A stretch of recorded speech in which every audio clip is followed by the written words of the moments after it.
I do a lot of work with GLAAD, and GLAAD does a lot of that work. I mean, I know folks who have been critical of GLAAD, and GLAAD has been critical of itself as a recently recommitting to trans issues. I know there is a group already. I think there's an organization right now that does sort of a trans media watch. I don't know how extensive it is, but that actually does already exist. I think they're called Magnet or something like that. So, but it already exists. So the work is being done, and you can certainly do your own thing around that. There can never be enough folks, having these kinds of conversations, because one organization can only do so much, right?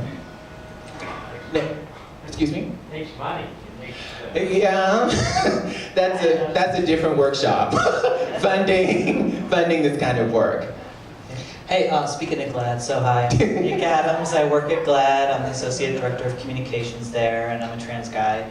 And back to your question about the people going into the media, I wanted to say that often, if you don't have any experience of how to kind of like spar with an interviewer, and they come in with their agenda, and you're trying to have a different agenda, having media training before you go into those situations that kind of gives you the skills about how to change the conversation, how to reframe, what is the messaging we want to get out through that journalist to the public that's different from focusing on the things Laverne's been pointing out. GLAAD provides that type of media training.